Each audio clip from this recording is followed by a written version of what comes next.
Welcome back, all you lovely people. As mentioned, not a short intermission, or not a long intermission at all, and we're right back into the action. We have some fresh faces here. We have Behelit versus Voodoo. Fast track starting on the killer, and we're seeing an artist pick. Always an interesting set pick, since it's a bit of a specialty killer. It can be quite difficult to play, and it's definitely a bit of a different game plan you would see to most killers. Still survives off guard a little bit here. They were two survivors ready and stealthing on 10, ready to cross. But instead, with 3 survivors ready here, actually. That is quite an early cross, which we do make the bottom side of the map, which is always a bit of a struggle on ARP.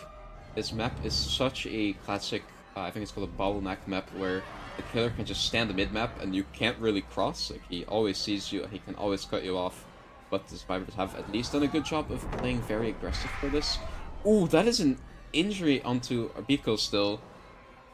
Yeah, that is quite an unfortunate hit. We do make this pallet gym, but if we don't make it out of this pallet side of the map, that would be really unfortunate. Hit tank coming out quite early. We did luckily get the reset onto the first person that was first tagged.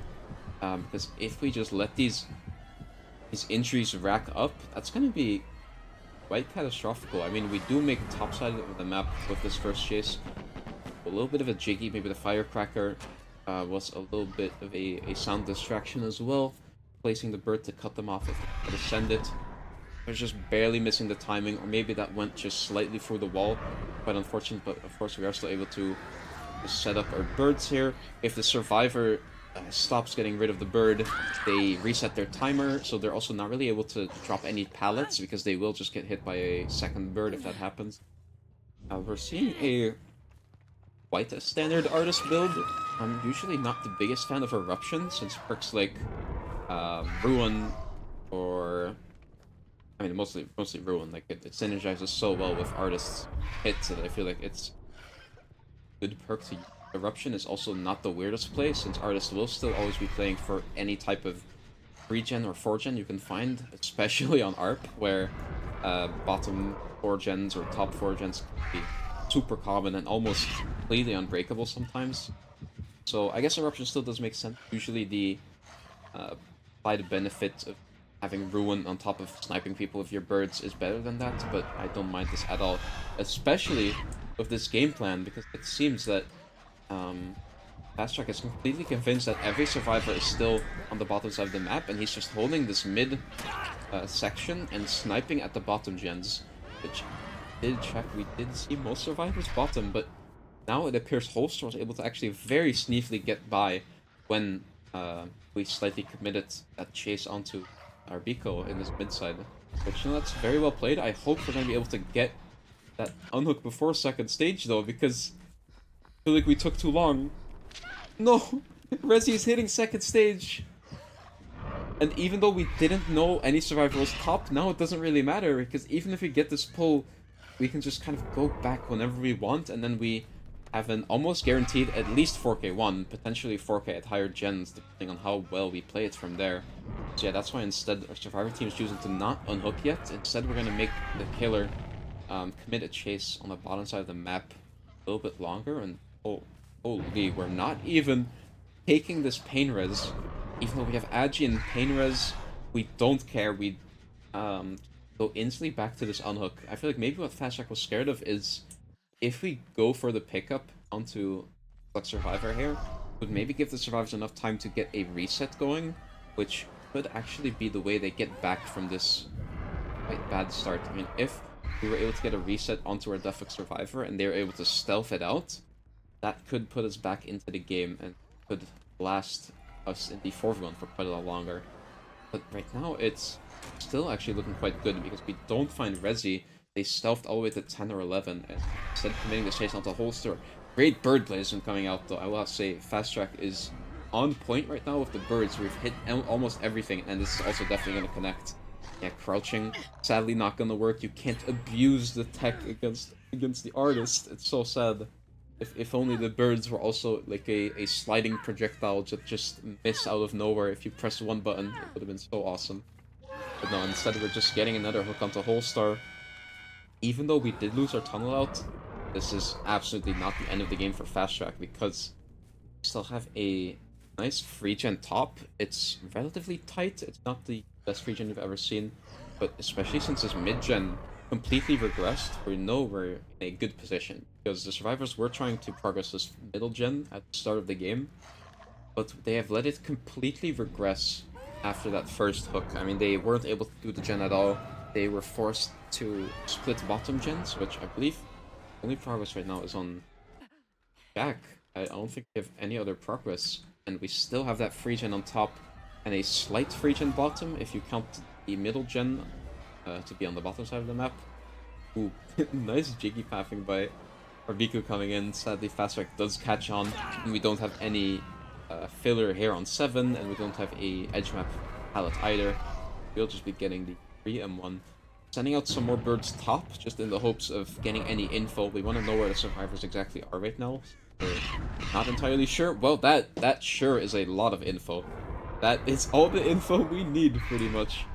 We know Holster was in the middle of getting healed, and we get the snipe with our nice add-ons, making sure the birds infect both of the survivors. We're trying to go for some mind games on main. It's always quite interesting, even though we have an injured survivor right here who is kind of baiting the chase. We're not interested because we know our tunnel out is leave behind main. Yeah, we're even taking the birds. Quite interesting gameplay right now. I mean, this gen on 10, see, it's very high progress. That's Draxi playing aggressive to break this free gen. As long as Fast Track is more focused on finding one specific survivor, that is the time where we have to shine. We have to break these important free gens. Right now, all of that aggressive playing is just giving a lot of... Oh no! Oh no, a random bird top. You've been seeing Fast Track just kind of sending random birds, or they might seem random this whole time, towards the top side of the map. But here you see exactly why. I mean, any bird could at one point randomly hit a survivor, and that's just giving us such valuable info, especially when we find our tunnel out in the top side of the map right here, which is exactly what we needed. I mean, generators are starting to pop. The survivor team have definitely come back from the start they had, but if we get this down sometime soon, we might even be able to stop that generator on 10 from popping. But if the survivors are able to get the reset and to pop that gen on 10, then they're setting up for a very good free v1. It means they've completely broken the main free gen splits on the map. Ooh, this is so very good gameplay we're seeing here right now. Even though we're getting infected by the birds. Okay, great M2 from Fast Track though. I was gonna say, go for some great teamwork to make sure Rezi is able to make the Shack pallet and hopefully last a lot longer in chase. But the way Fast Track is playing it with the birds, and maybe... Not sure what the survivors could have done better there, but Fast Track just played it really well on the birds, got the hit onto Arbiko and went right through him. Which might be enough to make sure that gen doesn't pop. Yeah, we're hitting the birds. Holster right now is trying to stick the gen, but the problem is he's the only healthy survivor on Team Voodoo, which means even if we pop this... Oh my god. We just barely popped that gen. I mean, this is such an important gen to pop, but by popping it, we put ourselves into such a dangerous position. We have a 3v1 with 2 injured survivors and 1 survivor is being placed on the hook. Yeah, we're not even able to go for the reset. I think either survivor team was too far split up, so they were not able to go for the reset. Yeah, we have 1 survivor on the top side and 1 on the bottom. Means we're just in a full injured 3v1 with not too much progress. I mean, this is quite a bit of progress. This is definitely something they can play around. Especially since Fast Track is not going to commit this chase onto Draxi. Might have just been a best course of action, just commit him, get another pain res, and get that eruption proc onto the gen. But Fast Track is kind of a little bit scared of giving the survivors too much time on the top side, because if survivors do get a reset, that means they get back a lot of safety and they're able to play this free v1 in a lot more different ways. Like, they can start free-stealthing gens, they can start playing a lot more safe, but yeah, instead we just find a survivor, we get them to chase, and since we don't have the best RNG and we have used a couple of pallets already, we cannot last forever in chase and we'll just be going onto the ground. Draxi is still on this gen, getting hit by another pain res. Guessing Holster is stealthing somewhere topside, ready to pull whenever necessary. Birds are being sent to the gen on 7. We are, of course, very much aware of what the survivors are doing. Yeah, I mean, just periodically sending in the birds to make sure he doesn't pop the gen. But yeah, now Fast Track is finally deciding to just commit. Hopefully on this gen on 7, he might just have to let the survivors top get a reset. I feel like it's too dangerous to commit there, especially since the 4K2 is possible at this point in the game. It's very difficult since it's a big gen spread, but with the pressure we have, I feel like we could try playing for it, especially since we've seen Fast Track. He knows what to do on Artist. He knows how to use his power and chase. He's been very aggressive right now. But luckily Voodoo is actually bringing it back. We don't see any resets coming out. Instead, survivors are maybe trying to stack up top gen just to get more progress. I think Fast Track, by leaving the bottom, has kind of committed to going for the 4K1. He realized there's survivors top. We have to interrupt this. If they somehow magically pop a top gen while trying to commit Draxi, that would be a complete disaster. I mean, that would mean they might even be able to get outs here. But yeah. Get a nice and fast chase. Biko choosing to go all the way edge map into the corner and actually hit the bird onto Draxi, which is not what we need right now. Generator might even be close to 99, but we're not able to pop it. Insane birds from Fast Track, cutting them off. And this might be shotgunnable. Yeah, that's just barely gonna hit. That's so unfortunate. And we get it down onto Draxi, who's still... Oh, this is really good. We have a Painres bottom as well. It's gonna hit the gen on 7. It's gonna make it regress even more. And since both survivors are top, gen on 7 is slowly just gonna die completely. Wasted a little bit of time thinking about which hook to take, which could have maybe given the survivors the time to split up, maybe get someone bottom for the pull. But instead, survivors trying to go for the reset, which is... Though it might seem like it's the safe option to try to reset, it's actually quite risky here, because both survivors are stuck top, and if we find this reset, it's instantly GG. It's instantly a 4K2. That's why the survivors are, of course, 99ing their heals. Very important to do in situations like this. You want to put the killer on their heels, you don't want to give them any unnecessary information, because yeah, right now you can see Fast Track is thinking, oh, what if someone crossed already? They might be 5, they might be Shaq. Kind of have to go and check that as well. But now, by getting this double heal, we are completely aware of the survivor situation. It takes 32 seconds to get 2 heals, so you know the survivors never had time to cross bottom before getting that heal. And we actually catch Holster off guard here. That is really, really important. They're in a dead zone, they're edge 10. Draxi is going to be hitting second stage here, and all of the gens are going back to 0. Taking a quick peek at the sky, doing a quick weather check. It's still looking quite cloudy, but no rain coming anytime soon. Yeah, that of course means we can just commit this chase onto main. Oh no. Oh no. Not the mind games again. Okay, thank god. I was so scared of the AFK mind games again. We saw them last matchup. We almost saw them working out here, but... wow, Fast Track just going for the one bird. Not even gonna go for a shotgun. He's just that confident that he's gonna hit the birds. Arbiko is trying to get this early rotation, but not sure if we're really able to make this unhook in time.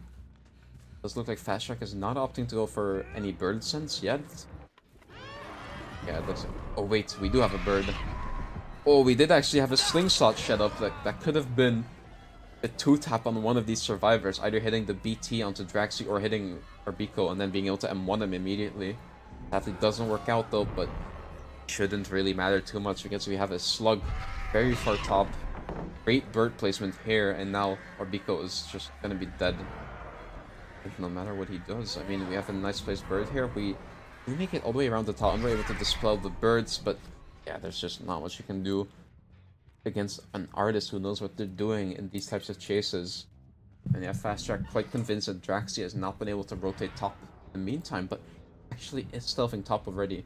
We also see some perks that might be helping us with that. We have Iron Will, and if they were still healthy, they would have had Light-Footed as well. Just some sneaky perks, mostly because there's no other good perks allowed, but these are perks that actually come in handy quite more often than you expect. Pickup onto both survivors comes through, but it was just kind of reset ourselves. I feel like we were in a similar position some time ago, but we had more gen progress at that point. The only difference is that we don't have any more pain resistance available for fast track, so if the survivors have good chases right now, it might actually be possible to pop at least one more generator because of the fact that we don't have much regression available to us. Holster will, however, just be going onto the ground. This edge map filler is just completely unsafe against Artist. That is actually our 2v1 secured already. Now survivors have to pull out a miracle. They were actually trying to stack the gen on 7, which, yeah, that's not gonna work, but maybe because Fast Track doesn't expect it. I mean, we knew this gen on main still had some progress, so maybe Fast Track is more scared of someone stealthing top. We might not expect them to stack bottom, but it doesn't really matter. I mean, with Artists, we can keep sending the birds. We'll almost always be able to see if someone's there. Abiko trying to stealth, but yeah, this is kind of in the path of where the Artist was and running towards the gen, so we do get caught off guard. That is quite unfortunate, and of course Fast Track is looking for the 4K like a true hub demon. Make sure they don't get hatch, which... I mean, I feel like it's probably fine to just hook here. We should be able to control gates with our birds pretty easily, no matter what gate split it is, but Fast Track is maybe just scared. Maybe the Survivor was actually still top, ready to get on the gens at any moment, but don't see anyone. I have two different options. We can either just look around the map, send our birds, hopefully find Draxi some point in the next decade, or we just try to hook at any point. Draxi, however, is actually not finished yet. We have Ironville, as we talked about earlier. We're sneaky beaky Lori Strode, and we're actually gonna try to go for this pickup maybe. Or, I feel like maybe one other tech we could do is we could try to go for a trauma tech. I don't really know. I feel like all of our options are kind of doomed, and it's almost always a 4K2 either way. But yeah, Fast Track will just be picking up. We're going to be hooking closer to the bottom side of the map to make sure we can close that hatch in time if he dies. And that should just 4K2. There's not much else we can do here.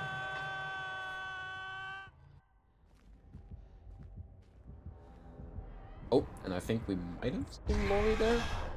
Oh, just barely not. I feel like maybe one foot of Lori Strode might have been peeking out of the tires there, but the killer did not catch that. And we're getting the unhook.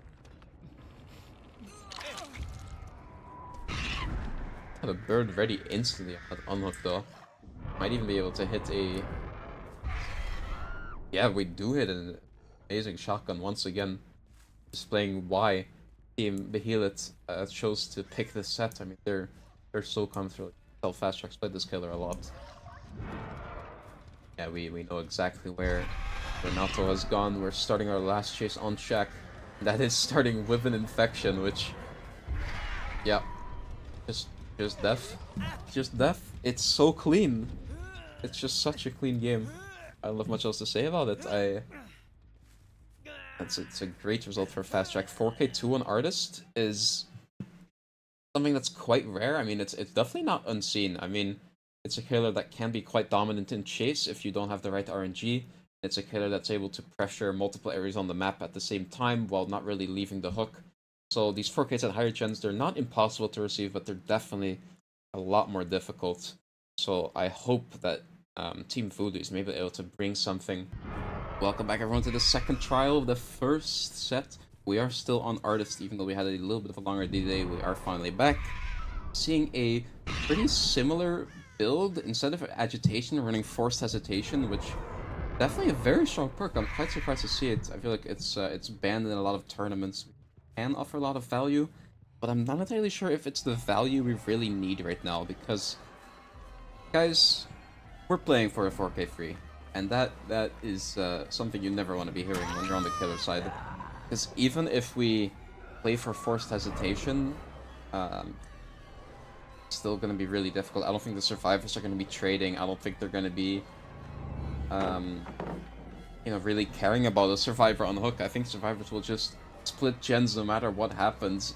Like, even if we get this down here, even if we manage to drag the hook to a crazy 4-gen, the tightest 4-gen you've ever seen, we can still just ignore the 4-gen because we only really have to pop a couple of generators. Like, we would need like a 5-gen top, a camping playstyle to be really, really effective now. But luckily, Resi did actually play really well in the first case. I was gonna say that was a really fast down, but Survivors, I believe, actually tripled this first mid generator. That is a really good game plan considering the chase was kind of stuck on this bottom side of the map or close to mid map. It means working these bottom gens is a lot less safe. It's a little bit more scary. But yeah, instead we just very quickly take care of this mid generator. It means we still have 3 pretty strong free gens to deal with. I mean, Jesus Christ, this free gen top is probably one of the most disgusting free gens I've ever seen. That is Dead Zone City. Once we get rid of 1 or 2 of these pallets, is going to be very hard to work. But sadly, Blitzy is hooked in the bottom side of the map, and we do just have to go back and commit. One survivor very, very nicely was able to pre-stealth for this unhook, which we get it completely for free, while the other 2 survivors are just splitting top gens. Yeah, we're getting a lot of gen progress right now. We back for a tunnel. Oh, we lose the 50 just barely. Maybe if you place the bird slightly further away, we would hold a bit more of a check spot and force the survivor into the bird, but it's always difficult to outplay these tiles where you don't have perfect vision on the survivor. You're sometimes kind of stuck in a 50-50, kind of similarly to like Reg, one of those god palettes where you either fake doubling back or you fake like midding or you fake vaulting. Kind of put these 50 to lose them, but Resi does still do a great job in this chase. Does get the down a little bit later, but now rightfully we are scared of those top generators. Send some birds there, but sadly, even from this far away, sending birds just isn't gonna help you enough. I mean, they can keep doing the gens. They're already popping as well, actually. Yeah, and that second one is gonna pop in no time as well. One of the survivors top is gonna be rotating for the pull since Walk has already done their job. They got that first unhook and then they started pressuring bottom free gen as well. It's really just showing right now. Behelit are very, very comfortable on this artist set. They have the game plan down, even with a relatively fast first chase. They know exactly what they do, they know where to be, and they're communicating it perfectly with their team. So yeah, right now, even though we're committing this generator on 4, because once this is broken, we don't have a free gen anymore, we also can't really commit it, because then the survivors get the free pull, and they get the free reset onto their tunnel of Blitzy. And it should look like Resi is just... I was gonna say they might just commit that chase, but instead they saw the injured survivor trying to rotate top and they're cutting them off from it. This is actually really well played, and this is exactly what we needed. If we're able to keep Blitzy in this bottom side of the map and we're able to get that tunnel out before this generator pops, then it is definitely still possible to get the 4k1. Of course, that's not what we need. We can't let the survivors pop any more gens for the win con technically, but I feel like at this point, against a team that's playing so well, you might as well just play for the best result you can get rather than thinking about the win con. I mean, this was Voodoo's, or this was Behelit's pick anyways, so not the worst thing in the world to lose this first set. Like, it's play for what we can, which Resi is doing right now. We find our tunnel out, but sadly they have made it all the way across the map. In building not the safest against artists, unless we're able to juke these birds. But that is a very good job. We do juke the birds. We still have bus pallet available to as well. Even though it's not the safest pallet, it does buy us enough time just running around the bus to pop the other top gen that was being worked on. I think earlier we actually saw, yeah, the other survivors were stacking this bottom gen. So that's all the gens done already, which, just in time. I mean, we get a third hook onto Blitzy, but that's only 1 extra hook stage.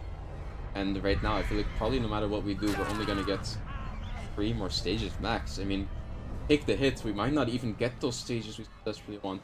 We might be able to have the injured survivor working on the gate right now and have the last survivor coming in for the body blocks. Maybe the only way to counter the body blocks right now would have been to send the bird a little bit earlier, but right now we've committed to chasing this. We've committed to the bloodlust. Where is Ace? We need Ace! Ace is opening the other gate! No! Ace, where are you? Our savior! Yeah, it's Bloodlust Artist, the strongest bird you've ever seen. It's close.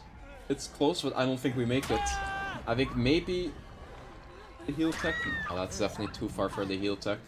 We do at least get 1 more kill. That's another 3 stages of refresher, resulting in a 2k6, which is Um, that's honestly about average for artists, so it's not the end of the world, but is of course still quite a sweep for Team Behelit, which is very well played by them. Yeah, once again, this was their set, so there's no reason to get demotivated and go into the set and see what we can cook up there, which will be another plague set. I swear to God, if we get another... Welcome back, everyone. We are heading off into the second set. It is currently 1-0 for Team Behelit, but we have now gone to the funny plague set, where we're seeing the very standard build of Corrupt Painter's Eruption Fanatophobia. Of course, we're going to be puking on some top gens, very standard and repetitive gameplay here. We're just going to have to see if the survivors are able to cook anything crazy, because we do have a bit of an interesting gen setup. We have a quite aggressive 4-gen bottom, but we have some decent RNG mid-map here. Yeah, no survivors have been spotted yet. No one instantly getting onto the gens, or no one instantly trying to cross.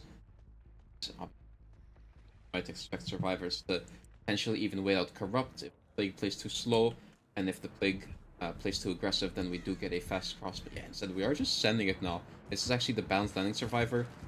Just barely not getting hit by the puke, dodging another puke, and now we're just...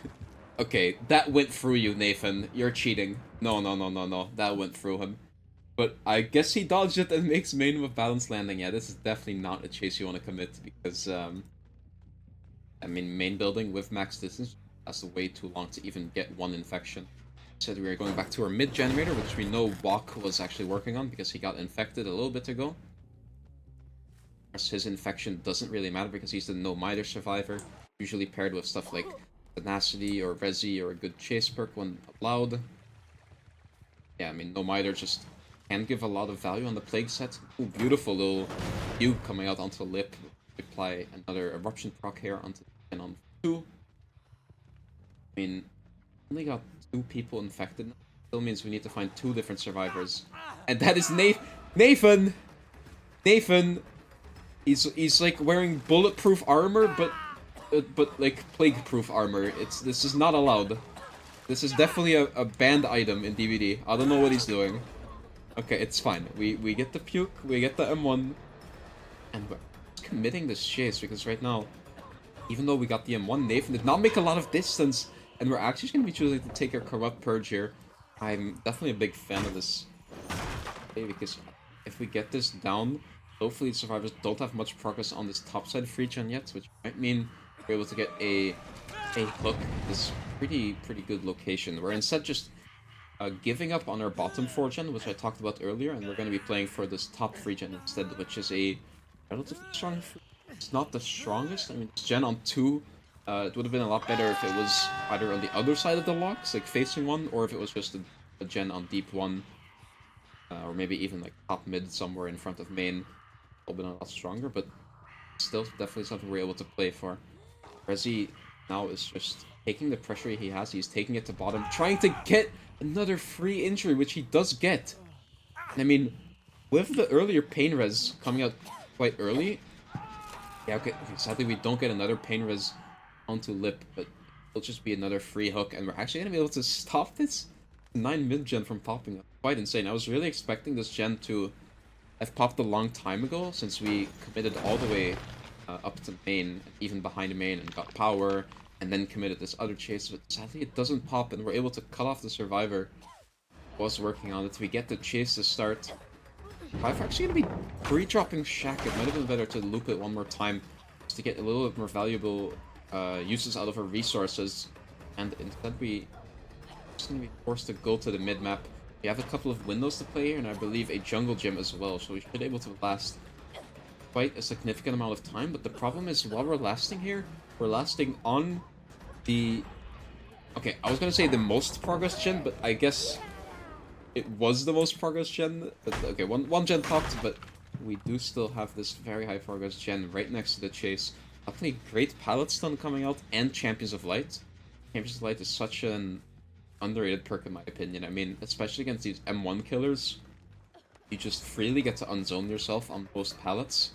Like, especially the edge map pallets on suffocation pits, like Deep 5 or like corners 11 and 1. They can be very unsafe sometimes, depending on the orientation, but with champions, we just way more often are able to make something after the killer zones and breaks you. We're seeing some eruption value coming out here. Someone trying to stealth around water tower, which I mean, we could have seen those scratch marks on the blood either way, but this added info just makes our game plan a lot more simple, because we've actually just completely like ignored what I said, and we're instead playing for our 3-gen bottom again, or it's still actually a 4-gen because we didn't pop this mid-gen earlier. And yeah, now our killer has just a lot of options. We went for the instant unhook. Yeah, that is not 10 seconds yet. That's quite unfortunate. And giving that hit after the vault means Blitz does make it all the way to top, so we cannot commit our tunnel out. And once again, we're forced to leave the survivors who have any stages, and instead we're just forced to pressure this bottom side of the map. Walk trying to do some having to reach the jungle gym because this is the best way to reach safety on the mid map, but it does not work out, and we will be going down right on top of it. Rezi was, I think, quickly contemplating whether or not he should be scared of a pallet save, but look on the left, everyone's injured, and this was actually our tenacity survivor, so if there was anyone who could have been for the pull, who doesn't make any noises, it would be him. But there's no issues, no pallet saves. Instead, we're just racking up fresh hooks, which this is our third of. We've already used 3 pain reses, which it it looks like it's kind of good right now for a killer, but still have a lot of hook stages to go through, especially since we're not tunneling anyone out. Still have to get so many hooks, and once all of our regression is gone, it's going to be a lot harder to keep this bottom 4-gen, which right now still is very strong because we have pain corruption available, and we have this corrupt pool we just took as well. Almost a great play from Vrezi coming out, just barely missing, but Nathan will still be going down. He is all the way in the corner 5 though, but we're just kind of forced to pick because the pool comes out in time. That survivor just got unhooked, they're going to be able to make it all the way to the top. They can kind of do whatever they want. I feel like at this point in the game, we really need to start survivors. But we really need to see them start cleansing, because, yeah, we're just popping our last top gen right now. Blitz is a survivor who was already hooked, and he's working on that generator all the way top. But once that gen is popped, we only have bottom generators remaining, which is going to be very difficult to break, especially if we don't cleanse, because that Fanatophobia gen speed limitation is such a big deal breaker. Like, even if you're stacking, it just feels like you're not getting any progress, and trying to go for these eruption procs at that point is almost impossible. Catch off one survivor who was actually maybe expecting the pallet to still be here. We were kind of holding a check spot that would help us with dropping the pallet, but it wasn't there, and instead we're just going down. I mean, yeah, it's so unfortunate. Behelit, however, still doing a great job. They're quite efficient. Like, anytime the killer is doing anything and committing to an action, you can see Behelit gets the unhook at the same time.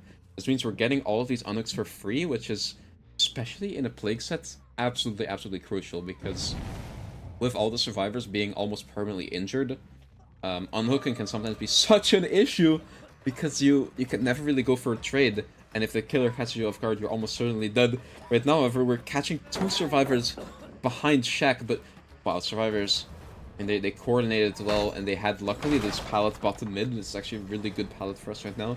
It means both survivors were able to make something safe, and we don't get any downs anytime soon, which is very important right now, because at this point, we're going to be trying to pop at least one of these generators. And ooh, we're actually seeing some interesting gameplay. We're going to be trying to die for, I believe, the Death of Survivor. But that means Lip takes the chase roughly to the gen that was being stacked.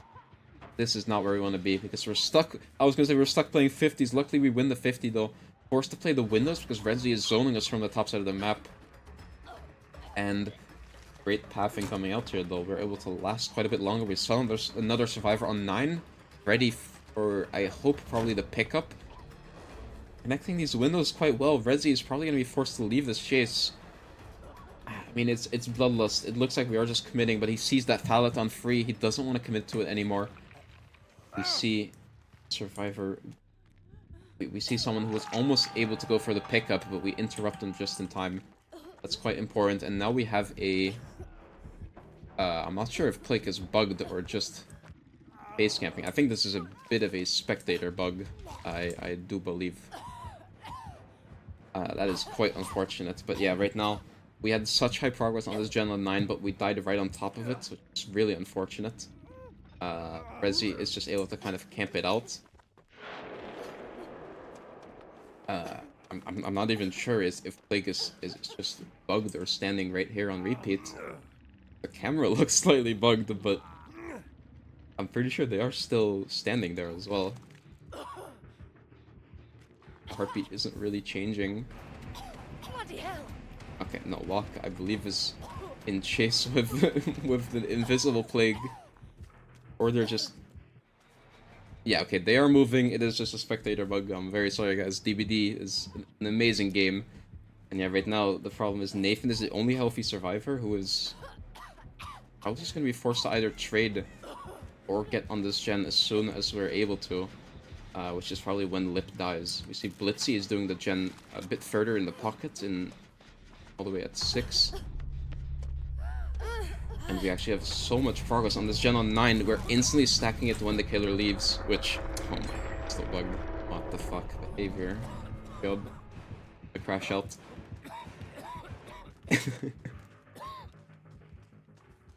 Okay, we're back! Let's go. W.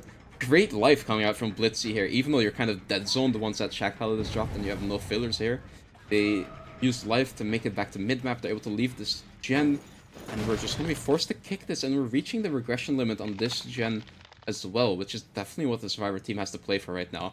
Even though it's a free gen bottom, it's relatively more safe free gen. I mean, we have this generator on 8, you can always pre-leave it and make any of these tiles on the bottom side of the map, and that gen on 6, you can usually have enough time and distance to make sure you can loop Water Tower at least once. And I think Resi is also kind of scared of that fact, because both of these... I mean, this one generator on 6 is quite high progress, and survivors have started working the other generator, which means we have to get a down somewhat soon, which if we don't get the down, it's probably just cooked, and for that reason we are just taking the Corrupt Purge, which is going to be almost guaranteeing a down. Nathan getting a nice dodge. That is balanced landing, but it was actually on cooldown, which is so unfortunate. If we maybe waited a little bit longer before getting on the gen, we might have been able to get balanced landing. Great juke coming out! If we hit that fast fault, I feel like we might have been even able to make it to safety, but sadly it's just barely a medium vault. But Nathan will be going into the basement, and the survivors are completely ready for this. They're already on the gen on 6, and they're gonna break that free gen. And the 2v1 has just started. We have hope available. Uh-oh. Uh-oh. That is unfortunate. I was just gonna say, maybe with hope, even though there's 2 survivors stuck on the God Rock, you might be able to both make it to safety, but sadly, game plan doesn't exactly work. Sadly, Blitzy will be going onto the ground. Now, Wok is the only healthy survivor, which... That's also the no mither survivor. If only Wok was the one that could have died for Blitzy, they maybe would have had enough time to last in the second chase, or they maybe would have forced the killer to pick them up. Asphalt just barely not coming through, but it is Resi, so we can kind of gamble this window a little bit more safely than we could otherwise do. Plague is committing. Yeah, we're just trying to see some mind games, but at this point I don't think it really matters. We just get the last window block. We don't really have any tiles nearby which we can and that's unfortunate. We get a pallet vacuum the other way.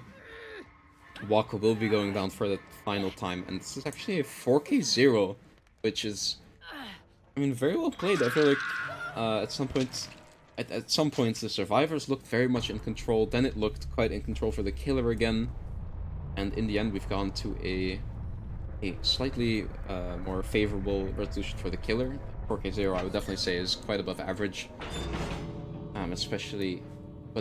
Especially considering survivors have quite a few strong perks available, like we saw champions and Resi, and most of the exhaustions were available, which often isn't even allowed against Plague, because she is, at its core, just kind of an M1 killer as soon as her corrupt purges are gone. But yeah, that's a 4K0 that Team Behelit's killer is going to have to beat. And for that reason, we're just going to go into another small intermission. Welcome back, everyone. We're here with the second Plague match of today. Once again, Nathan is rocking it on the killer. We're seeing quite a bit of a different build, which I'm really big fan of this build. We're more playing for those 3 and 4 gens. We realize that Pain Res, even though it is strong, it's not as valuable on Plague as it is on a lot of other killers. Since usually we just kind of want to hook a survivor once and then never hook them again. We just make sure they never get unhooked and we make sure they don't pop the gens around that hook. And then we are kind of just being chilling. That's why I think we're running Agitation on top of Eruption for working on those free gens. And Bamboozle is just, of course, for the added safety of making sure survivors don't loop us on the mid-map house too long. Have, of course, probably... we might be scared of just the Trapper 1v1 mental. Like, sometimes go for multiple minutes without giving single M1 hit against good survivors on good RNG. That's what Nathan is trying to make sure it doesn't happen. We see scratch marks behind main as well, or inside main. We know a couple survivors have probably already crossed, at least one survivor. Main. The generator on 1 also be not entirely about that. We're just starting our first chase onto our Biko. We don't have any Fanatophobia to worry about, so we don't really care about getting everyone infected right off the start of the bat. Of course, it is still important to make sure people are infected, but yeah, right now, get the infection onto our Biko and then we leave. Oh, there was... Well... Yeah, they pre-stealthed quite nicely. No scratch marks found anywhere, no blood. God filler, we are low. And we're actually quite a lot of progress on the generator on 1 already. Resi has pre-stuffed all the way far to main. Great job by the survivor team. Of course, calming quite early that the killer is leaving back to 1. They're just playing quite aggressively for this top 4 gen. It's a pretty scary 4 gen. Good descended by Holster. And our killer, we got the infection. Don't really care to commit them that much longer. Just gonna be hitting this gen 1, taking our infection. But yeah, talking about the 4 gen, it's quite strong, but this is actually a strong regen mostly on the top right side. I mean, the main orientation is helping out quite a lot. The generator is facing where the other generators are as well, which is just a bit stronger. Our Biko is close to reaching his 100% infected rate, I think. Yeah, there he goes. Doesn't really matter because they have life, so they make it all the way bottom, and Nathan is no longer in getting that chase. Instead, just walking back, whichever survivor was the water tower here. Because another survivor that was almost close to being fully infected. So this is maybe actually a chase we might be committing a little bit longer. Yeah. We try to get a bamboozle mind game, but I think all this gift on the bottom side of the map. That is a bit of a delay on the pallet. Might be slightly lagging survivor. I'm not entirely sure. Maybe it just looked weird on my screen. But that will result in a nice first down. Of course, we don't have to look for any pain reses, which means we can only just look for whatever is the most perfect hook we can get. Of course, we would personally want to hook on closer to this generator on 1, but I think we may not have been able to reach that because we did get the down all the way bottom mid. A lot of progress on the main jump. Definitely something to be scared of, considering generators are finally being popped. On hook coming out quite early. Went a little bit wrong on main, and the survivors are instantly ready for those unhooks. That's always important to see. Because if we let the survivors just on the hook a little bit too long. Great pathing by Traxy there. We realized they missed the M1, and that was the best time for us to just get out of there and make some different pile. Actually sending it even harder, so we're not forced to drop the pallet gem on free. That's actually quite case and forced to obviously leave it. Survivors are just going to be slowly working these bottom gens in the meantime, but we do still have to make sure we're pressuring top as well. If we don't pressure it at all, if we only have one survivor pressuring it, worst case, our killer can just commit that, while both main generator and the generator on 3 here, or on 2, are just progressing. So yeah, Gen is still regressing, yeah. I mean, we're just checking up on it just to be sure, but no one has touched it, and no one has touched it on 10 either. Because we only have one hook stage. It's still 4Kable if it play it well. We just have to get rid of a couple more resources. We kind of have to force at least one survivor to go top. Generator on 5. does get popped. We of course expected that. I think it was even being stacked. Obvious filler here, but it's not a God Rock, surprisingly. I thought Macmillan was mostly bugged to only spawn God Rocks, but good to see we still have some 50-50 pallets as well available. Once that's got popped, survivors are going to go back and focus a little bit more on the top 4 gen, which they've kind of been ignoring for the last minute, letting it slowly regress, which it's not the worst plan. I mean, we are still in the 4v1, and we don't have a lot of pressure to really have to force down that 4 gen right now. We could just wait for it and pop this last bottom gen, because we don't have any hooks, we don't have any type of pressure right now. I mean, all we're really playing for is waiting for the survivors at this point, and we're just racing them with open arms. What just happened? When did we pop main? Oh my god, it was the one healthy survivor who's just been stealthing around the main. And I think even though we did check up on the generator earlier and it was still regressing, we didn't puke on it, which means the survivor was able to get on it without the killer knowing. That is really unfortunate. We were kind of... I was also really convinced that all the survivors were still kind of bottom. I mean, we saw at least 3 survivors interface at some point, but the survivors were even slightly baiting. I mean, maybe they were kind of trying to show off, like, hey, we're here, we're all bottom. Oh no, we're just gonna pop your gens first. Meantime, Resi doing a great job popping that main gen. This has now brought the free gen top to a considerably more workable gen spread. I mean, this is definitely doable, and this is why Nathan is finally starting to take his corrupt purges. He realizes he needs to put more pressure on the survivor team. If we just stay passive right now and don't do anything, we're 100% going to lose, because this survivor team know what they're doing.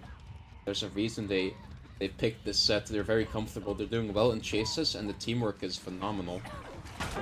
Down will be coming out, but we do get the stun, which means we're not able to go for any type of slugging plays or just have a little bit more power left over after we hook them. Luckily, we don't have the duration add-on. It would have been even more sad if we had the duration add-on and all of it got on the way. Survivors are just working the gens, generated on 1, slowly getting a good bit of progress, and we still have, you can see here on this POV, we have so many pallets available. We still have the pallet on 1, we have multiple main failures. I think we're definitely quite comfortable. We have this top mid pallet as well. There's still so much safety on the top side. You know, we chose to play for this top 4 gen pretty much from the start of the game.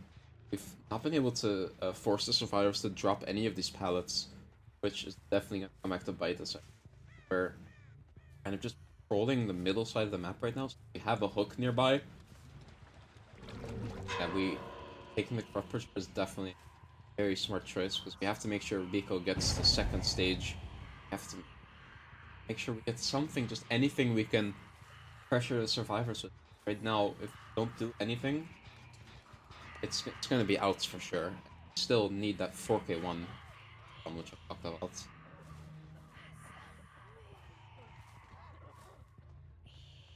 Driver's kind of stuck on Pallet Gym. Seeing some pretty unique pathing by Resi. Sadly getting caught off guard in the end. We are forcing Locker just to make sure. Not forcing Locker, I mean, yeah, I think Nathan was gonna pick this. Not actually picking it. Maybe it would have been better to just stay in the Locker.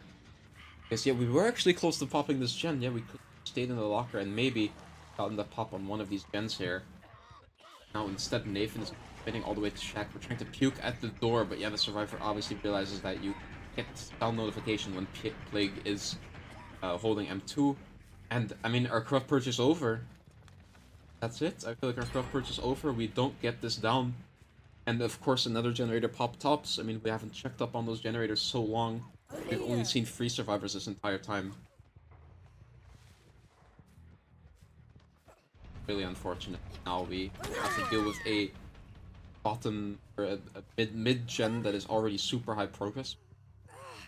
Try to hook on top of that right now, but even then, survivors can just work the gen on 1, and that is exactly what they're doing.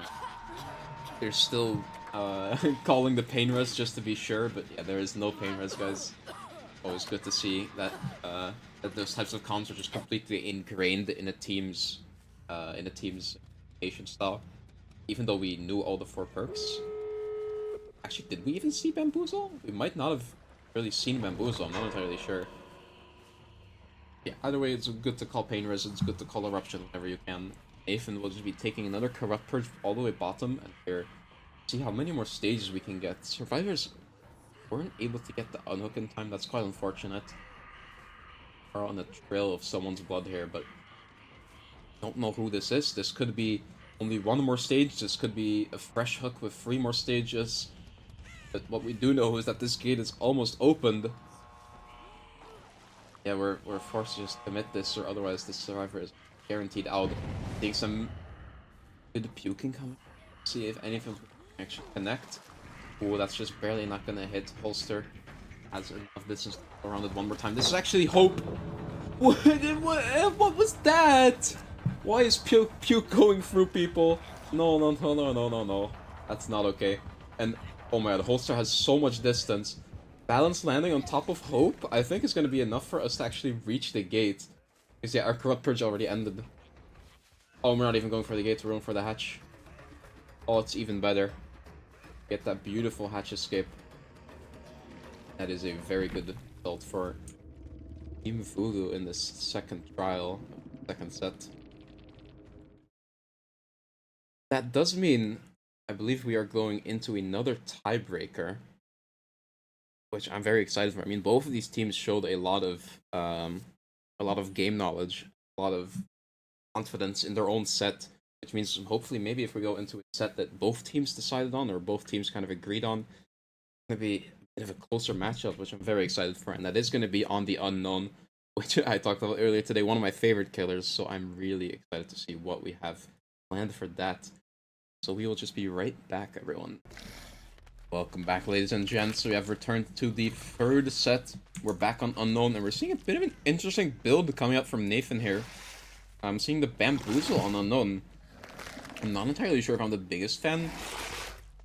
Because, I mean, there are a couple strong tiles on the Auto Haven available, but I feel like most of them are either outplayable with your power or with just forcing down the pallet and then playing 50s on windows and etc. But Nathan doesn't really care, he's just too scared of chases lasting too long, which... What is it with Holster and vaulting windows? I swear he's on 300 ping. That looked so laggy! We don't get the M1 on him right afterwards though, but sadly...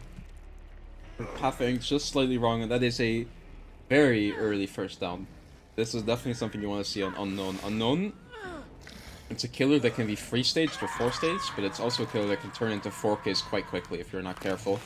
If we manage to get this tunnel out way too early, we're able to play for some pretty scary free gens, and in the 3v1 that's be very hard to break, especially since we do have Painter's Eruption available. And we of course are able to place down some very, very important TPs all around the map.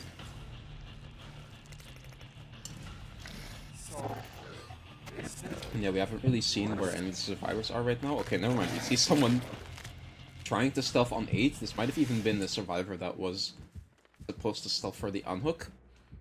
Does look like the other survivors are just doing some gens. Deep corner 9 and a little over towards 12. Yeah, finding Arbiko here is quite important. We know where the save is going to be hopefully coming from.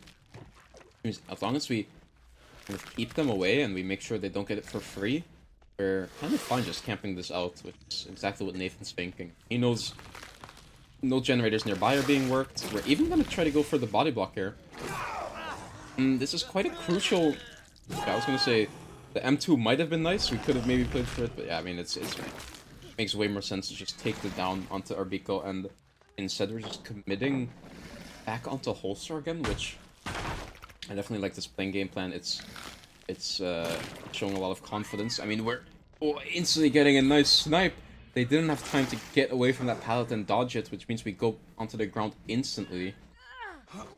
I wonder if we're even going to be able to get the pickup onto Arbiko in time, which it doesn't look like it. So unfortunate. I think the survivor is so scared of the teleport on 6 that we're not going for the pickup onto Arbiko yet. But in the meantime, Nathan isn't even going for that plugged survivor. They're way more interested in just staying around this hooked survivor who's now on the second hook stage already, which... What? Did he just shoot through that? What is going on? Okay, it's fine. We get the heal onto our Vico. We're gonna try to get a reset, but I'm not sure. I think at this point in the game, resetting is a bit of a downfall because we don't have any gen progress, and Holster is already halfway to being dead on his second hook. Which means we have only around 40 more seconds of being able to do gens for free, and still have to get this unhooked, because going into the 3v1 this early is just a guaranteed loss. But even if we do get the unhook, I'm not sure how much safety that's going to offer us, because we already used Shack Talent. We still have the Crane available to us, which does look like Holster is going to be running to immediately. But even Crane is not safe against Unknown, because we have our power. It can be a really strong power. Draxi just got... Wait, Draxi just got injured. We took an FTP on our Tomat. I didn't even see him here. But it doesn't matter. Nathan hits an insane UVX. And hits another UVX on the Crane. We don't go for the vault. And Draxi is just... Or Holster is just dead. With Draxi slugged right on the ground, right on top of him. And our Biko is doing a gen all the way 6. Which means we're not even able to get the pickup onto Rezi, who... The one who traded on the hook in the first place. Oh, right now... Nathan actually is just going for the pickup onto Rezi. This is maybe a little bit scary to go for this.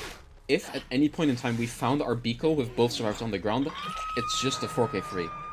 There's nothing really the survivors can do, but giving them in like I'm not sure about this. Gen on 6 is still regressing. It's quite low progress, but we're looking around on it. But that has given our Biko more than enough time to just go for this pull completely safe. I don't think we'll be getting the pickup. We're trying to heal. We're definitely not going to get the heal off. Oh wait, that's... Never mind. That's very smart. That is actually the perk Clean Break on Rezi. You can see they just got broken, and if they survive for, I believe it's 80 seconds, they're able to fully heal themselves. It's kind of a second wind, but at any point in the game, it lasts a little bit longer. Great snipe from Nathan coming out once again. Arbiko taking the distance he has, going around Crane to hopefully last a little bit longer. This does give Nathan the option to break the line of sight, though. Either because Arbiko has a great dodge, but that dodge does lose us a lot of distance, which means we're forced to play this really unsafe edge map palette. But by going for the snipe, we I mean, it was maybe enough distance to reach a different tile, but instead we're just stuck on this car, which sadly is not safe, and we will be going down. But survivors have kind of saved themselves. I mean, we were in a position where it was looking so grim that a 4k free was almost possible to stop, but right now we have 2 healthy survivors. And we're kind of back in the game. We still have 2 pain resins available for Nathan though, so it's still going to be hard to pop. I mean, even any generator at this point, because we know there's no progress on any of the generators yet. We do get a nice free pull coming out though, as Nathan is trying to scout which generators were being worked. We are briefly looking at that gen on free, but I don't think he's actually going to commit there. Okay, he does see through the tile and he sees that Draxi is working the generator, so he's just going to commit here. Maybe we apply Eruption first, maybe we just try to chase them as fast as possible. Still have that pain res available. Draxi, ooh, vanished into thin air. There are actually scratch marks available here on the edge map, but I think we just barely weren't able to see those, and that's going to be insane time waste actually. Like moments like these where just getting a stealth on the killer when he knows you're here are so much more important than you might realize, because the killer is wasting time looking around, and in that time the survivors are able to get a reset, or going for a reset, they're instead just going for splitting different generators. We see Rezi has gone on a gen far away from where Draxi is right now, but we're scared of just this generator popping. We know the generator stopped regressing, so Draxi has to be around here somewhere. Once again, Draxi doing a great job at stealthing. Yeah, we have no scratch marks, and he is far away. I mean, there are scratch marks in the tower, but again, we're not going to find those. Checking up on the gen on 6. It is progress, and we find our Biko here. Yeah, something I haven't really mentioned this game yet is the gen split is, quite diabolical. We popped 2 generators on the left side of the map, and that was all of the generators we had left side. Now we have every single gen either on the right side or in the middle of the map, which... I mean, it's not like it's a 5 gen or anything crazy like that, but it still does mean the killer is more easily able to check up on all of the gens. slight problem we have now, however, though, is we don't have any good TP placed anywhere. And we're leaving the chase onto our Biko, which is very scary because we actually popped this gen all the way at 1. And ooh, Razi taking this chase to the edge map Z-wall is a little bit scary as well, because we could just get 2-tapped with the UVX there. That's why we are just gonna send it away and give him the free M1. It does mean we make just enough distance to make Crane. Very well played. Of course, instead Nathan's not interested in chasing this anymore. We got the M1 we needed, but the only survivor we haven't seen in some time is Draxu. Last we saw him, he was already doing this gen on free. So we obviously know he's still around here, but once again, he is just gone. He is unfindable. It truly shows how much combat experience Bill has, because this guy is a veteran right now. This is super important stealthing going on. Yeah, I mean, just getting the resets going out as well. But yeah, we're checking locker, so we have to realize he's somewhere around here. Oh my. So close. If we went to check the other locker, we could have seen him hiding in the corner right there. But now we don't find him, and that's just so unlucky. We bait leaving though.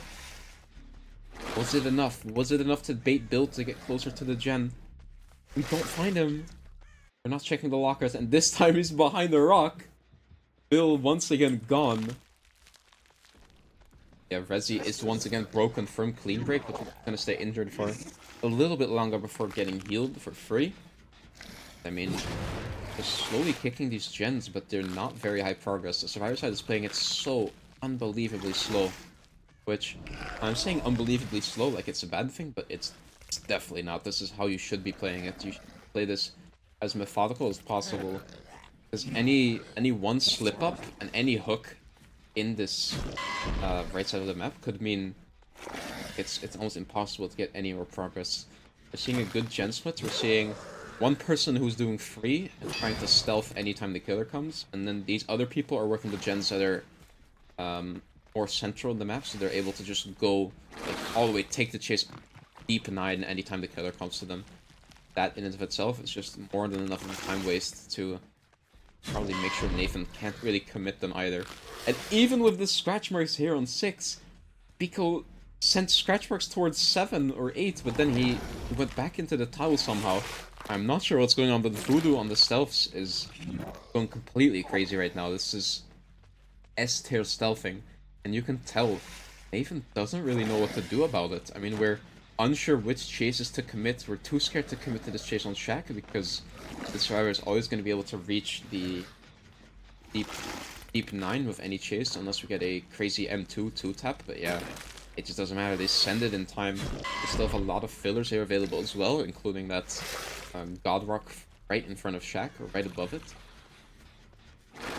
And yeah, that was... I was gonna say, there's only one scratch mark on the edge map. It almost had to be head-on, but Nathan maybe expected it as well, but maybe just tried to send it. Sadly, it doesn't work out though. Great, and 2 placement coming out, means Rubiko will be getting an injury. But yeah, as I talked about, we still have so many good... Oh, I was gonna say we still have so many good resources available, but instead Rubiko trying to send it a little bit too early. But he will be going down. But it's complete edge map 9 as far away as possible from all the gens as possible. And yeah, Nathan is too scared to hook it. Survivors could have been stacking, and then they would have popped the gen by now. I can't exactly remember if Rubiko was one of our pain reses. One survivor here has already been pain resed, but if we had a pain res there, it might have been better to take it. But just in case we didn't, or in case no pain res was clear, nearby, it is definitely smart to just slug this. It means the survivors have to waste a lot of time to go for this pickup. I mean, it's very far away from where they want to be, and our killer is able to more effectively cross all that distance. But yeah, Rezi's not even interested in going for that pickup. They're instead just upping the gen on Shaq, and they're just slowly making so much progress in this free for one. I don't understand what's going on. Nathan had such a dominant start of the game, but it's been slowly like slipping. It's just been slipping out of his hands. Nothing much he can do about it. Like, another game plan we might have to work for right now is, we see our Biko is already halfway bleeding to death. We could even just play for bleeding him out, which is Not something you ever really imagine happening in a unknown set, but I'm not sure what other options we have. We still need so many hooks before the survivors really lose in this free v1, and considering we already have a considerable amount of progress on this gen on free, it might actually be just our best course of action. Not entirely sure. We're looking for someone edge free. I don't think they could have been there because we saw Rezi just a little bit earlier on the top side, and Draxi is obviously the one that went for the pickup. They get a nice and full reset. Deep 9, we see them running closer towards these gens. But now is where the free gen really starts. Now we have a quite tight free gen. We have 6, 4, and 3. But this gen on free is known for being a really dead zone gen. I know at least on like Huntress sets, for that reason exactly, it's you usually don't want to spawn free, but you want to spawn 9. Just because if you spawn free, there's no way for everyone to split up and make a safe tile, just because there's nothing to do in that corner in free. But yeah, survivors are just gonna take their absolute sweet time getting 1 or 2 survivors ready to get on that gen on free. Meanwhile, Urbiko is doing the gen on 6, and he is getting infected and just getting committed into chasing right now. Great dodge coming out, even though it is still an M1. You would rather take the M1 than take an injury with the M2. Oh my god, survivors are actually stacking the gen on 3. That's so much progress. This is getting really, really rough for Nathan. Now we need a quick down, which might happen here. No! We just barely missed the UVX. I feel like if we got the M2 there, we could have maybe converted it into a bit of a 2-tap. And if we get that hook close to the gen on 3, then we might be able to still 4K this, but at this point, Draxi is all the way cross-map. Even though we are going down, it doesn't really matter. I mean, the survivor left the gen in time, I was gonna say, but they're running right into the killer. Wait! Now it's dangerous. Giving this tag for free kind of early gives the killer a lot of progress, because at this point, we have mostly seen multiple healthy survivors, even in the 3v1.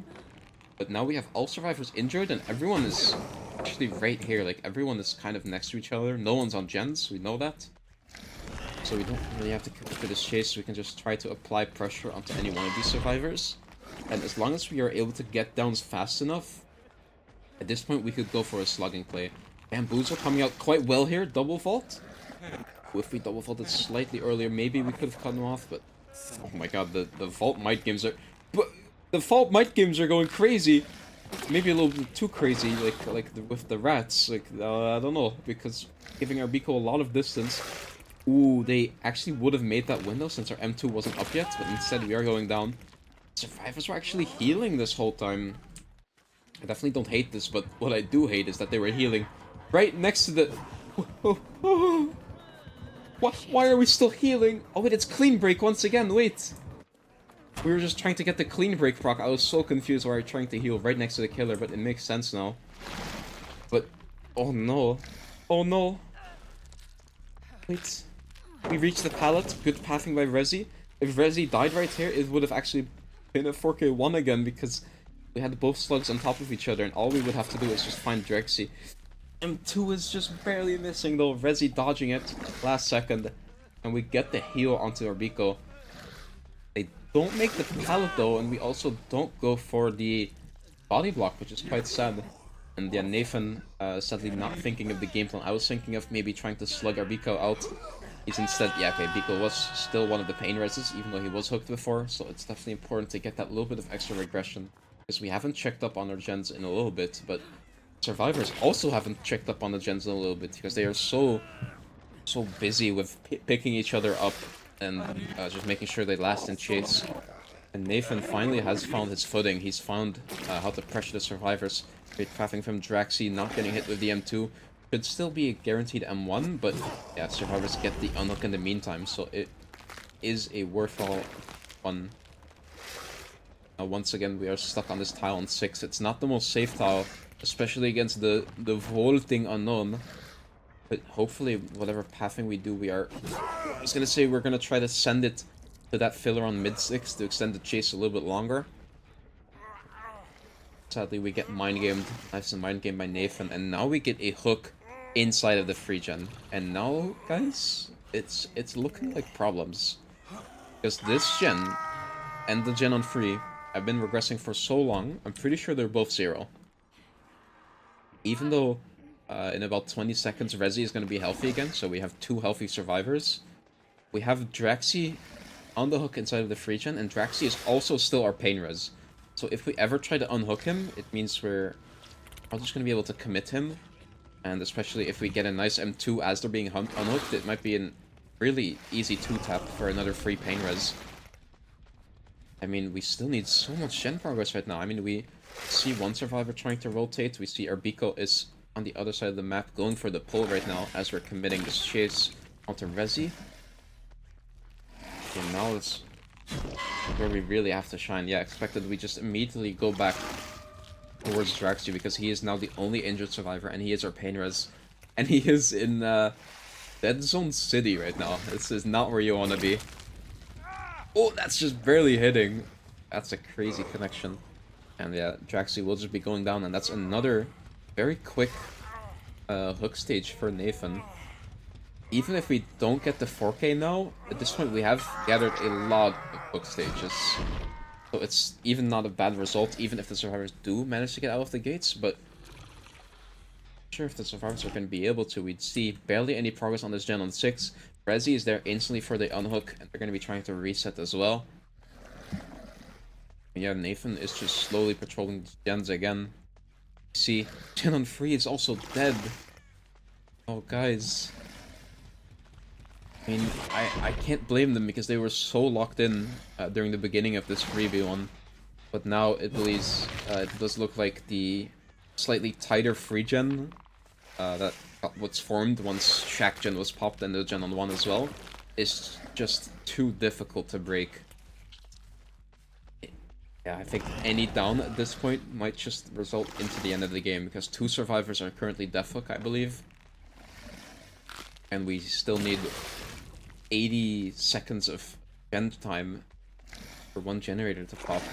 Unless, of course, we go for a bit of a jiggy stack at any point, which might just be what we have to go for. I mean, we might have to force out a chase and try to last for as long as we can, around 40 seconds. Or one other game plan our survivors might still have is actually that these generators are getting kind of close to the regression limit. When we walked by 6, we saw the entity spiking generator. Great shot by our Biko, faking the window. See a cracker as well, and this pallet's actually still up. I believe that is any means, because this pallet was dropped at some point. But we instead just left it. Ooh, I was gonna say this is scary. The infected survivor is caught in the edge map here. But it doesn't matter, they get rid of the infection. Get infected right again though. Yeah, Nathan might just not even try to break this, or instead just gonna try to play for an M2, which could lead to a really nice 2-tap. But this rock would offers enough safety. Resi is able to send it just in time. He makes it back to the pallet. TP isn't enough either to help us, and we're just forced to break this. And this chase is exactly what we needed, because, yeah, as expected, any good chase comes through, survivors are going to be stacking the generator that's furthest away, and now we have the progress that we needed. This is where we lock in. This is where Voodoo actually break this free gen. We have the progress on 6. It's almost down to all its regression events already, and we're over 50%. You see our Beacon in the distance though, but it's just too risky to commit this chase because we still have this jungle gym pallet available to us as well. Okay, well, no more jungle gym pallet available. But this chase is still lasting just quite long. I mean, we have, I think, Eruption still available on the Gen on 6, but after that, we don't really have any more ways to regress it. So if we commit this chase, that Gen is going to be very, very close to almost 99, I would say.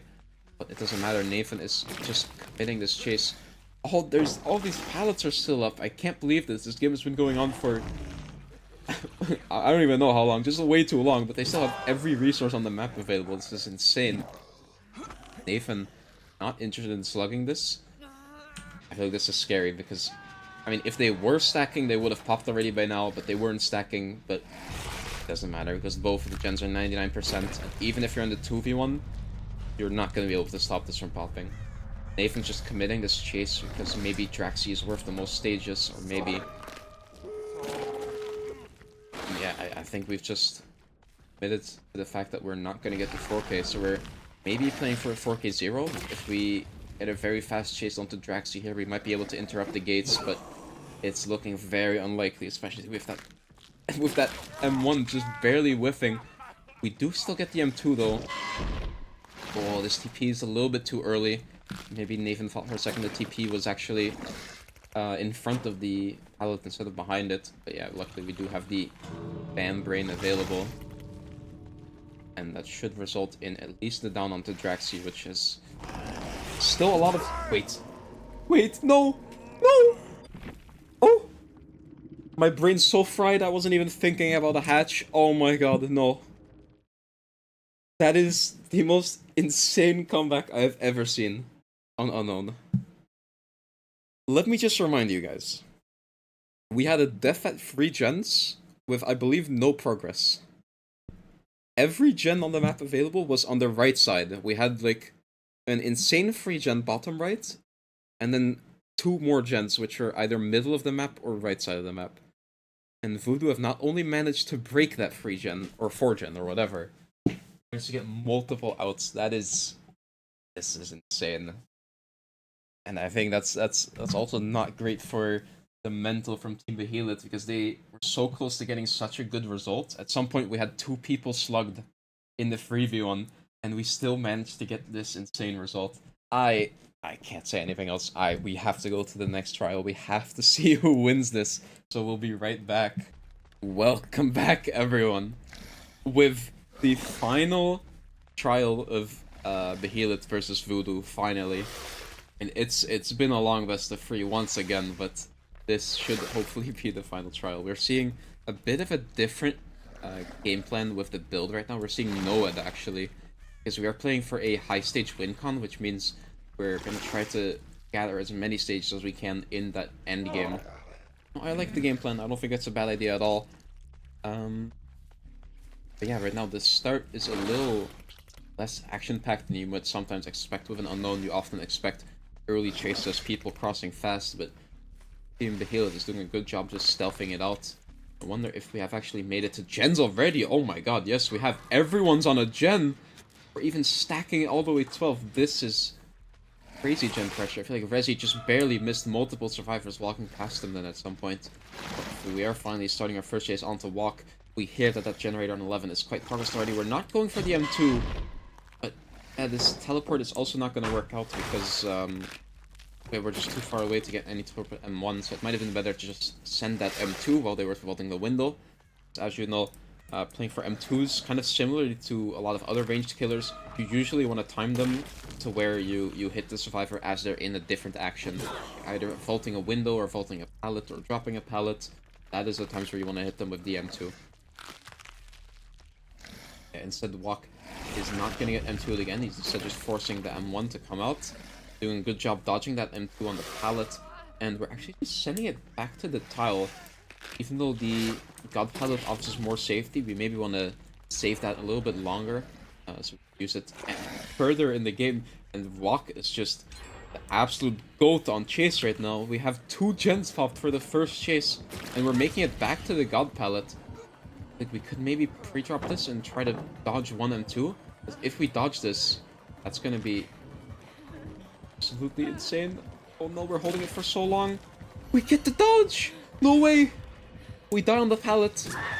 Is someone around? Oh my god, there's someone here. It's Blitz is here. We don't have Sprint Burst available. That is banned against Unknown. But we do manage to waste a lot more time against the killer here, I think. Ooh, we don't go for the swing. I'm not sure if that would have connected or not. But I guess we won't know now, because this is such a painful position for the Unknown to be in. We need so many stages, but we can't even get this first one. We got the down. It was a good chase, but we got the down, but it's still not enough because the pallet safe survivor is here. And even though we do get the unhook, you might think, oh, or we got the hook. You might think, okay, now we got the hook, so this one survivor wasted a lot of time. But it's actually the other way around. This was like really, really good for the survivor side. We have so much extra gen pressure just by the survivor being close to the select survivor. Yeah, right now we're just is onto Blitzy. I think at this point in the game, we're gonna have to check up on our generators a little bit more, because even though we're playing Noed, we cannot be going into the endgame anytime soon. And I actually saw Nathan already on a quite high progress gen, and Fast Shark on a way more high progress gen. That is just really, really bad, and it looks like we're gonna go back to the hook, which is not the point we want to be in. Yeah, we're just checking the hook, but no one's here. They're splitting two different gens. Oh no, this game plan is falling apart for Rezi. I mean, it's so unfortunate. The Survivor side, they locked in so hard after the 3v1, but the bad start they had still just made it impossible to get any escapes with low stages. But get the unhook here. This is absolutely insane gameplay from from Team Behelit. I mean, the synergy, the great chases, nice dodges on the M2 again. We are now finally racking up a couple of stages, but it's probably not enough. Yeah, I mean, that's already the last generator popping. I mean, this is not looking good. This is not looking good. Because even though we do have Noed, we still need multiple downs to multiple different survivors and be able to hook them all and get them all dead. This is just not looking like what we need. We need, I believe it was 9 stages for the win con.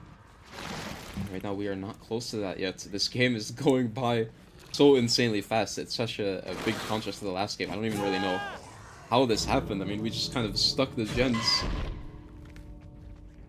Yeah, that's, I believe, all the survivors out the gates already. They even cleansed Noed, so if they wanted to, they could stay in this game and go for the unhook onto Nathan, but of course it's not entirely necessary. Well, we do see them all going towards each other, so they might actually go for the reset. Looks like they're healing. I mean, we're taking the hook. It's all the way deep 12. Definitely a pretty difficult location to unhook from, but Rezi is choosing wrong. He thought they were going to be on the gate on 6, but they're actually resetting all the way deep 9. If we were able to stop that and interrupt that reset, probably would have been impossible for them to really go for this unhook in time, but instead they have gotten enough time to fully reset everyone. And hopefully they're going to try to split up as much as possible now, while they slowly swarm towards this hook. Yeah, the problem we see with this super fast early game is we still have so many pallets available. Even if we choose a target wisely and we just try to chase one survivor before they make it out of the gates, still have such a high chance of being able to loop and being able to take hits for each other. Make it to the gate, get 2 different injuries, still see our last healthy survivor ready to take more hits. Ooh, I think we actually barely got past the healthy survivor. That's quite unfortunate. And it means we're now going to be forced to rotate back around. We're looping this rock. Our killer has a couple different options here. It looks like thing. We get stunned by the pallet. Oh no. Walked over just a little bit too much. Yeah, this jungle gym is also still available. We see 2 survivors. They've all actually left. Not entirely sure what the idea behind that was. Maybe they were trying to go for a hatch, but it might have been better to just try to play for one more hit tank, or to maybe reset each other while Walk is in chase, because he did have a lot of safe tiles to play on. But nevertheless, it doesn't matter. Behelit have done a great job on the survivor side, and they have taken this final set, and with that, the entire match as well. That will result in a 2-1 victory in Behelit. But that isn't it for today, guys. That is not it. We're not done yet. We already have 2 more teams ready to pick it up and to start another best of 3. We have Astrea versus Team Rift. We're gonna be playing again Artist. Oh my god, can we pick fun sets, please? Can we please pick fun sets, guys? Artist and Trickster, and then Demogorgon on the tiebreak. Okay. I'm so excited, guys. Smile. But yeah, we'll just go right back into a small intermission. I think both of the teams are almost ready already. So I'll see you in a very short break.